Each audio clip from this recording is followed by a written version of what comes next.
She had not used her voice 4 winters, and on the courthouse steps in Bitter Creek, Arizona territory, a roomful of respectable people decided her silence was worth less than a saddle blanket. Elias Rusk paid $4.50 for her county hire paper, not because he needed another set of hands, not because he had planned on taking anyone home, but because when the clerk called for a bid, every man in that square suddenly discovered something very important on the ground in front of his boots. And Elias had never trusted a town that could look away that easily. Bitter Creek was not much of a town, though it took itself seriously enough.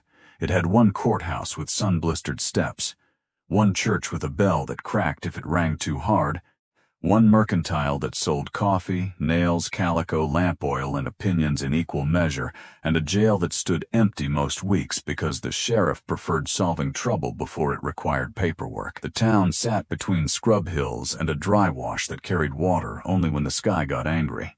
In summer, dust moved through the streets like an animal. In winter, the wind came down out of the high country and found every gap in a coat. People in Bitter Creek did not like weakness. They called that common sense. They did not like grief either, unless it behaved politely and ended on schedule. They called that moving on, which was why Clara Vail had become such an inconvenience. She stood beside the courthouse rail that morning with a paper tag pinned to her shawl. County charge number 17, female, 23 years, able-bodied, will not speak. The tag had been written in the clerk's careful hand, as if neat lettering could make the thing less cruel. Her dress was gray wool, patched twice at the elbow and once at the hem. Her brown hair had been braided tight and pinned under a faded bonnet. Her boots were too thin for the coming cold. She held her hands in front of her, not clenched, not shaking, still, too still for comfort. The kind of stillness people mistake for emptiness because they are too lazy to understand restraint. But Elias saw her eyes. She kept them lowered, mostly, yet they moved, not nervously, precisely. She marked the clerk's impatience, the sheriff's embarrassment, the women whispering behind gloved hands, the boys laughing because their fathers were laughing. She missed nothing. That was the first thing Elias noticed. The second thing he noticed was the man standing 3 steps behind her, Abner Lott. Clara's mother's second husband's brother, if the gossip Elias had half-heard at the mercantile could be trusted. A hard, square man with tobacco stains at his beard, and an expression that made every room feel smaller. For almost 4 years, Abner had kept Clara in a lean-to behind his place, fed her when he remembered, worked her when he could, and now that the county had started asking why a grown woman with no wages and no voice was being held like a chore he had not finished, Abner had discovered Christian concern. He had delivered her to the county board and signed a paper saying he could no longer provide for her welfare. Provide. That was the word he used. The clerk cleared his throat. "This is a lawful annual hire-out under County Relief Authority," he said, speaking to the crowd but not looking at Clara. "Term to be reviewed after 1 year. Bidder assumes board, lodging, and moral supervision." Someone in the crowd muttered, "Moral supervision, is it?" A ripple of laughter moved through the square. Clara's fingers tightened once around the edge of her shawl, then went still again. The clerk lifted his paper. "She can cook, she can mend, she can wash. She has no known sickness of the body." "No sickness of the body," a teamster called out. "What about the part that won't talk? More laughter, not loud, worse than loud, comfortable, the kind of laughter people use when cruelty has been approved by the room." Elias stood at the back of the crowd with a coil of harness leather over one shoulder and a list in his pocket. He had come to buy salt blocks, 2 sacks of flour, axle grease, and a new hinge plate for the north gate. He owned a small horse ranch and water station 12 miles west of town, where the stage sometimes changed teams and freighters stopped if the well was behaving. He was 51 years old, sun-browned, narrow in the shoulders, and tougher than he looked. 13 years earlier, fever had taken his wife in the 2nd week of May. Since then, he had spoken more to horses than to people, which suited the horses and did not trouble him much. He liked work because work answered plainly. You fixed a strap or you did not. You dug a post hole deep enough or the post leaned. You carried water or the trough stayed empty. People were less honest. People had a way of making a wrong thing sound decent if enough of them stood near it. The clerk called, "Opening bid $8. The square went quiet. Not respectful quiet. Waiting quiet. A silence with a grin hidden in it. The clerk tried again. $6 then. No one moved. A woman near the steps whispered, "Poor creature." Then she whispered it again, louder, so someone would know she had felt something. $5, the clerk said. Abner Lott spat into the dust. Clara did not look at him. $4, the clerk said.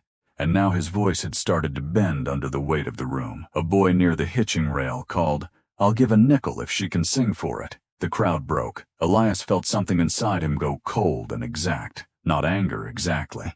Anger had heat in it. This was older than heat. This was the feeling that came when a gate was found open and tracks led straight toward loss. He raised one hand. $4.50, he said. His voice was not loud. It did not need to be. The room had been waiting for a man to act like no man would. Now that one had, everyone turned to see what it cost. The clerk blinked at him. Bid from Mr. Rusk. $4.50. Do I hear 5? No one said 5. Of course no one said 5. Bitter Creek was generous with pity and careful with money. Going once. Clara looked at Elias, not fully, just enough, a quick measuring look from beneath her bonnet. Going twice. Elias held her gaze because looking away would have been another kind of insult. The clerk struck the rail with his gavel. Sold to Elias Rusk. The word sold hung over the steps longer than it should have. Elias walked forward, counted the coins into the clerk's palm, and took the folded paper. Then he reached for the tag pinned to Clara's shawl. Abner Lott said, "Leave that. County needs to know what she is." Elias did not look at him. He unpinned the tag, folded it once, then folded it again, and put it in his coat pocket.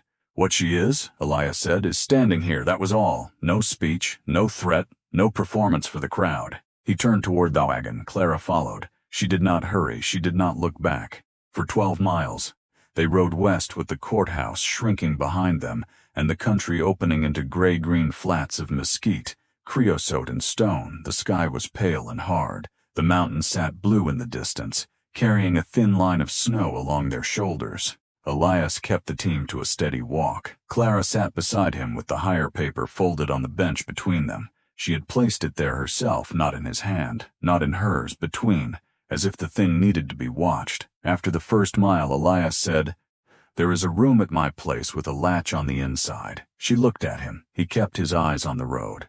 "I put it in last night." A long silence passed. Then she reached toward the folded paper and placed 2 fingers on it, not claiming it, not accepting it, just acknowledging the fact of it. Elias understood that was all the answer she intended to give. It was enough. The ranch at Cinder Wash looked less like a ranch than like a collection of structures that had agreed not to fall down in the same season. A low adobe house, a barn with a patched roof, 2 corrals, a windlass well with a bucket that complained every time it rose, a blacksmith shed with an anvil Elias had bought secondhand from a dead miner's widow, and beyond all of it the wash itself, dry as bone most days, dangerous as a broken promise when the rain came hard. Inside the house, the room was small but clean, whitewashed walls, a narrow bed, a cedar chest, a pitcher and basin, 1 square window looking east. On the door, a new iron latch had been fixed with fresh screws. The metal was not polished. It was practical. It worked. Elias stepped back from the doorway. "This room is yours," he said. "No one opens that door unless you open it." Clara looked at the latch for a long time, long enough that the room seemed to wait with her. Then she reached out and slid the latch into place. The sound was small. In that house it was enormous. She opened it again and looked at him. Elias nodded once and left her there. He spent the next hour in the barn, though there was only 20 minutes of work that needed doing. He cleaned a bridle twice, checked a hoof that did not need checking, shifted a sack of oats from one side of the feed room to the other and back again. A person needed time to learn a new house, where the floor complained, where the wind entered, which shadows moved and which did not. Elias knew this because after his wife died, he had needed to relearn his own rooms. Some grief did not leave a house. It changed the map. By morning, Clara had found his old school slate in a trunk. She had washed it, dried it, set it on the kitchen table beside a nub of chalk and a folded rag. When Elias came in from watering the horses, coffee was on the stove and breakfast was waiting. Not fancy.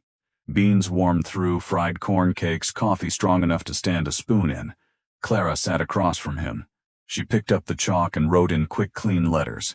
"I can work. Tell me what needs doing." Elias read it, then read it again, though there was no need. "All right," he said. "After breakfast, I'll show you the place." She turned the slate, wiped it clean, and wrote one more line. "Do not speak to me like I am slow." Elias felt the corner of his mouth move. "I had not planned to." For the first time, something almost changed in her face. Not a smile, the beginning of one that thought better of itself. That was their first conversation. One voice, one slate, and neither of them wasted a word. By the end of the first week, Clara knew the house better than he did. By the end of the second, she knew the ranch. By the end of the third, Elias began to understand that he had not brought home a burden. He had brought home a witness. She saw everything. The small split in the water bucket that leaked only when full. The south corral rail that bowed under pressure from the gelding. The mold starting in the flour sack because he had stored it too close to the wall. The windlass rope fraying under the handle. The patch of low ground near the wash where rainwater would stand and rot a fence post from underneath. She did not announce these discoveries, she wrote them. The well rope is wearing thin where it turns over the beam. The gray mare favors her left front hoof after the morning feed. 2 roof tiles over the storeroom have shifted. If rain comes from the west, the meal sack will be ruined. The hinge plate you bought is too light for the north gate. That last note stung because it was true. Elias carried the hinge plate back to town and traded it for a heavier one without mentioning why. Clara marked the repaired gate with a chalk line before he installed it. He asked, "You measuring my work now?" she wrote. "Someone should." He looked at the slate, then at her. "You planning on being troublesome?" She wiped the board slowly and wrote, "Not planning." This time she did smile, small, dry, gone quickly, but real. After that, the house changed by degrees so small he did not see them happening until they had already happened. A blue cup appeared on the shelf because Clara preferred it. The curtains were washed and rehung. The table stopped holding only meals and started holding books. Mending a jar of buttons, folded notes, a pencil sharpened with a knife. Elias began talking more in the evenings, not because she asked, because the silence had stopped being empty. He told her which horse hated thunder, which mule could open a latch if bored, which stage driver cheated at cards but paid his debts, which patch of mesquite hid a family of quail every spring. She listened with her whole face. Sometimes she answered on the slate, sometimes she did not. Her not answering no longer felt like absence, it felt like choice. The town did not like choice when it came from someone it had already dismissed. By November, the stories had grown teeth. Elias Rusk had bought the silent girl. Elias Rusk was keeping her locked away. Elias Rusk had found a cheap cook. Elias Rusk had gone soft in the head after too many years alone. The stories changed depending on who needed to feel righteous that day. Mrs. Alma Pike arrived one afternoon with a basket of biscuits and enough curiosity to feed 20 people. Elias was out resetting a trough. Clara opened the door. Mrs. Pike smiled the way people smile when they plan to forgive you for things they invented.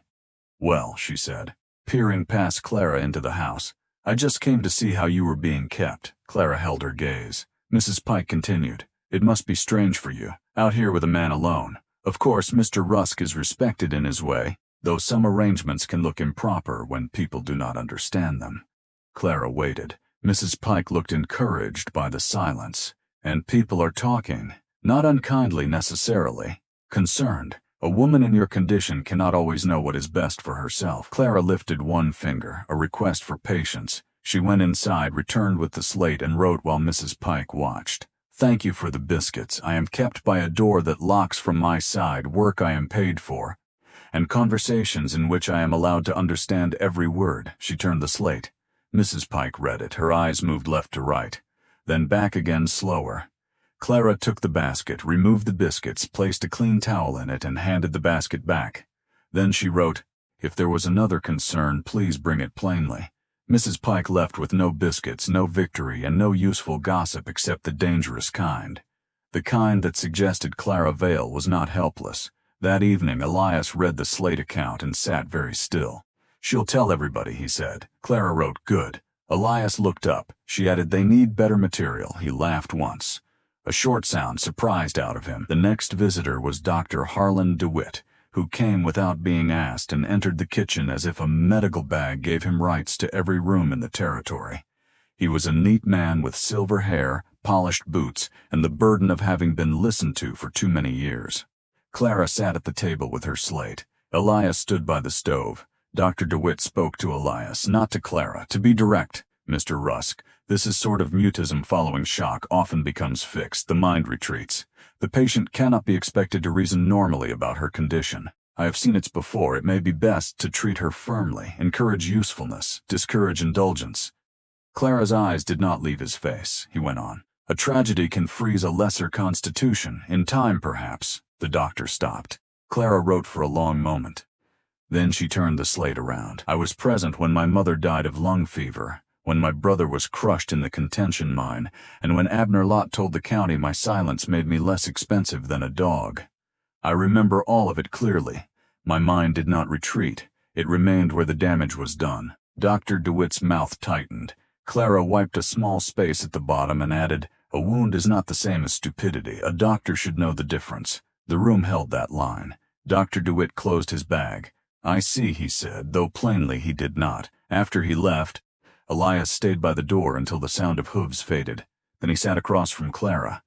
You've been waiting to write that. She looked at the list, then wrote parts of it. Elias nodded. It was well aimed. She held the chalk above the board for a moment, then wrote, I get tired of people mistaking silence for permission. Elias read the line twice. Then he said very quietly, they won't get that mistake from me. Clara looked at him then, not with the old measuring look, not with caution first, something else, something unguarded enough to be dangerous. She wiped the slate clean and set it aside. For the rest of that evening, neither of them spoke. But it was not the silence of the courthouse steps. It was not the silence of Abner Lott's lean-to. It was not silence forced into a body until it became a wall. It was the kind of quiet a room earns when nothing in it is hunting you. Winter came early to Cinder Wash. Not with deep snow like the northern country, but with hard mornings, brittle grass, and wind that slid under doors like a knife. The stage ran late twice in 1 week. A mule went lame. The well rope snapped at dawn and dropped the bucket 40 feet into black water. Elias stood over the open well and said a word he would not have said if he had remembered Clara was behind him. She leaned past him, looked down the shaft, and wrote, It warned us. He turned. The note was not unkind. That made it worse. He spent half the day building a hook from scrap iron and lowering it by lantern light until it caught the bucket handle. Clara held the line beside him. When the bucket finally rose dripping and dented, she wrote, Next time, replace the rope when I say.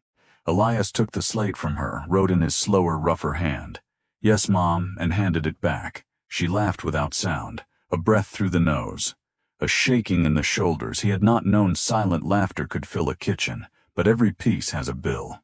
And theirs came due on the first Monday of December. County Supervisor Talmadge arrived in a black buggy with Abner Lott beside him. Abner had cleaned his coat, which made him look less honest than usual. Talmadge was a narrow man with papers in his breast pocket and a face trained to confuse rules with conscience. Elias met them in the yard. Clara stood in the open doorway behind him. Talmadge removed his gloves finger by finger. Mr. Rusk, we have received concern about the placement. From him? Elias asked. Abner smiled. From town, Talmadge said, and from Mr. Lott, who remains a family connection. Clara's face did not move, but her hand closed on the doorframe. Elias saw it. Talmadge continued, The county cannot permit scandal, nor can it permit an incompetent ward to be hidden beyond inspection. She is not hidden. I will determine that. Elias stepped aside, not because he accepted the man's authority over Clara, because refusing the inspection would give Talmadge exactly the shape of trouble he wanted. Inside, Talmadge examined the house, the room, the latch, the bed, the kitchen, the account book. He asked Elias questions about wages, duties, food, clothing, church attendance, whether Clara became agitated, whether she obeyed. He asked all of this while Clara stood 3 feet away holding her slate. Finally, Talmadge turned to her. Can you understand me? Clara looked at him, then wrote yes. Can you write your name? She wrote, Clara Ruth Vail. Do you consent to remain here? Abner coughed, a warning disguised as a sound. Clara looked at him. 4 years of lean to winter and thin soup and orders shouted through a closed door moved through that look. Then she wrote, I consent to remain where the door locks from my side. Talmadge frowned. That is not a full answer. Clara wiped the slate. This time she wrote longer. I consent to remain where I receive wages entered in the book, where no man sells my silence back to me, where my work is named as work and not charity. and where the person asking questions has the courtesy to ask me instead of the men around me. Talmadge's ears colored. Abner said, "That don't prove she knows what's good for her." Clara turned the slate toward him. "It proves I know what was bad for me." No one spoke. Outside, the wind dragged dust along the yard. Talmadge closed the account book. "There will be another review in spring," he said. Elias said, "You know the road." The buggy left. Abner did not look back. When they were gone, Clara stood in the middle of the kitchen with the slate hanging from one hand. The strength that had held her upright during the inspection began to drain, not all at once, just enough. Elias took one step toward her, then stopped. He had learned the difference between offering comfort and cornering someone with it. "You did not owe them that much answer," he said. She looked at the slate, then at the door, then wrote, "I owed it to the woman they thought was not in the room." Elias did not speak for a while. Then he said, "She was in the room." Clara's fingers tightened around the chalk. "She's been in the room the whole time." That line did what the doctor had not done, what Mrs. Pike had not done, what the county paper had not done. It reached her. She bowed her head once, not in defeat, in relief so sharp it nearly looked like pain. After that day, something changed again, not loudly. Nothing between them ever changed loudly. Clara began leaving the slate on the shelf more often. Not because she needed it less, because she trusted the room to wait while she reached for it. Elias began reading aloud in the evenings from whatever book she placed near his chair. Sometimes it was scripture, sometimes a borrowed newspaper, sometimes a dime novel so bad that Clara's eyebrows did half the criticism. On the last page of one particularly foolish story she wrote, "This man would have died in chapter 2 if the horse had any sense." Elias said, "That horse was the only honest character in it." She smiled into her mending. December deepened. The nights came early. The mornings stayed cold. The wash remained dry, but the sky had begun doing something Elias did not like. Clouds gathered over the western ridges in stacked gray shelves. The air felt too still. The horses nosed at their feet and lifted their heads toward nothing. Clara noticed it too. At noon she wrote, "Rain before dark, not gentle." Elias looked out at the hard white sky. Maybe. She tapped the slate once. Not maybe. By 3, the first drops struck the dust. By 4, the rain came down as if the whole sky had broken open. In that country, water did not arrive politely. It gathered itself in the hills and came all at once through dry channels people had grown used to crossing without thought. Cinderwash changed from a pale scar in the earth to a brown, violent thing in less than an hour. Elias had just finished moving the horses to higher ground when Caleb Pike rode in from the east, hat gone, coat soaked, face white with panic. His little sister was missing, Annie Pike. 8 years old, Mrs. Pike's youngest. The girl had gone after a runaway goat before the rain turned hard. The family thought she had come back through the wash trail. She had not. By the time they knew, the water was up and the light was failing. Caleb could barely get the words out. Elias was already reaching for his coat. Clara was already in the barn. By the time Elias entered, she had 2 horses saddled, a lantern tied high, a coil of rope looped over her saddle horn, and a wool blanket packed behind the cantle. Rain ran from the brim of her hat. Her face was calm in the way a blade is calm. Elias looked at the rope, then at her. "You know where she went?" Clara shook her head, then pointed south, not toward the Pike place, away from it, toward the old lime kiln beyond the wash. Caleb said she wouldn't go that way. Clara turned on him so quickly the boy stepped back. She took the slate from a nail, but the rain had already started blowing through the barn door and wetting the board. The chalk skidded uselessly. For the first time since he had known her, Elias saw frustration crack through her control. Not fear, fury at the failure of the tool. She dropped the slate, then pointed again, south. Elias asked, "Why?" She grabbed a feed sack from the peg, shook it out, and pointed to the small burrs stuck in the weave, goat-head burrs, the kind that grew thick along the lime road. Then she pointed at Caleb's wet trouser cuff. A line of the same burrs clung to it. Caleb looked down. "She had those on her stockings this morning," he whispered. "Mama told her to pick them off." Clara swung into the saddle. Elias mounted beside her. They rode south into rain that turned the world to noise. The wash could not be crossed at the main cut. Water slammed through it waist-deep and brown, carrying brush, stones, and one dead branch thick as a man's thigh. Elias turned upridge, looking for safer ground. Clara did not follow. She rode along the wash edge, lantern swinging, eyes fixed not on the water but on what the water had not yet taken. A strip of blue cloth snagged on a mesquite thorn, too small for a dress, just a ribbon. Clara leaned down from the saddle and took it. Caleb shouted through the rain, "That's Annie's!" The sound of his voice nearly broke. Clara tucked the ribbon into her glove and rode harder. The old lime kiln sat in a shallow cut of stone, half collapsed, useless for 20 years. Children liked it because the inside stayed dry in small storms. Adults forgot it because adults forgot the places children made important. Clara did not forget small places. She had survived in one. They found the goat first, shivering under a ledge, one horn caught in a root. Then, from inside the kiln, a tiny metallic tapping. Elias froze. Clara was off her horse before he could speak. She dropped to her knees in the mud and pulled at the loose stones blocking the low opening. Elias joined her. Caleb joined too, sobbing and digging with both hands. The stones shifted, a gap opened. Inside, Annie Pike was wedged beneath a fallen slab of kiln wall with one leg pinned and a tin cup in her hand. She had been tapping it against the stone. Her face was filthy, her lips were blue, but she was alive. Clara crawled halfway into the kiln, no hesitation. No thought for the roof. She reached the child, tucked the blanket around her shoulders, and placed one hand on Annie's cheek. The girl began to cry, not from pain, from being found. Elias rigged the rope around the slab and used the horse to pull just enough weight off the trapped leg. The stone moved inches, enough. Clara drew Annie out and held her against her chest while the rain hammered the rocks around them. Caleb kept saying, "I'm sorry, I'm sorry, I'm sorry." Clara looked at him and shook her head once. Not now, that was what the look said. Regret later. Living now, they brought Annie home near midnight. Mrs. Pike came off the porch barefoot into the mud and made a sound so raw that even the rain seemed to quiet around it. She took her child from Clara's arms. Then she looked at Clara. The same woman who had come carrying biscuits and suspicion. The same woman who had asked how Clara was being kept.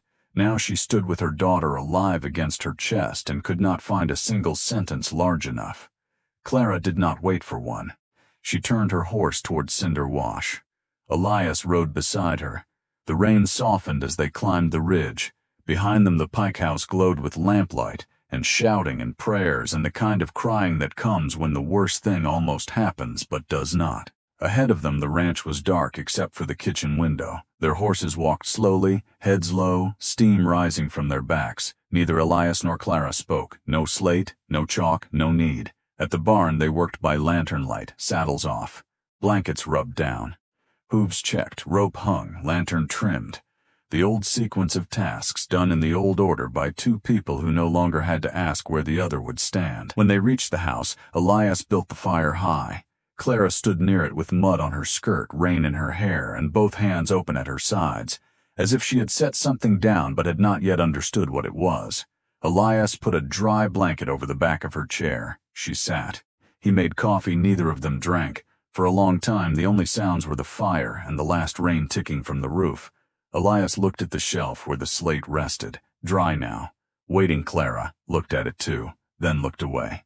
Her hands were in her lap still, but not the courthouse stillness, not the stillness of survival. This was the stillness before a gate opens. Elias felt it before he understood it. Then she said his name, Elias. The word was low, rough from disuse, almost broken at the edges, but it was there, not a whisper. Not an accident, a voice returning to the room like a traveler who had stood outside a long time, deciding whether the house was safe. Elias did not move. Moving too quickly would have made the moment smaller. He looked at her across the fire. Her face was open in a way he had never seen. Frightened, yes, but not ashamed, not asking permission. She had spoken because she chose to, because Annie Pike was alive, because the slate had failed in the rain, because a room with a lock had become a room with a fire, because 4 years of silence had not made her empty. It had only made her careful. Elias swallowed once, then as he said, "I hear you," Clara closed her eyes. One tear moved down her face. She did not wipe it away. The fire settled. Outside, the wash still carried floodwater through the dark, loud, and temporary. Inside, the house was quiet, but it was not the old quiet, not his widow's quiet, not her punished quiet, not the town's cruel quiet. This quiet had room in it. Room for the slate on the shelf, room for the latch on the door, Room for the account book with her wages written plainly. Room for a child pulled alive from stone. Room for a name spoken after 4 winters. Elias sat across from Clara and understood something he would never have been able to explain to Bitter Creek, not even if the whole town had come asking. He had not bought her voice. He had not healed her. He had not saved her in the way people like to tell saving stories. He had only done one decent thing on a courthouse step, then kept doing smaller decent things when no one was watching. And Clara Vail had done the rest. She had watched, measured, worked, refused, endured. Chosen. The county had pinned a number to her shawl because it could not imagine a person beyond its paperwork. The town had priced her silence because it could not imagine strength without noise. Abner Lott had mistaken her grief for something he owned. They had all been wrong. Her voice had not been lost. It had been kept behind a locked door until someone finally proved the room was safe.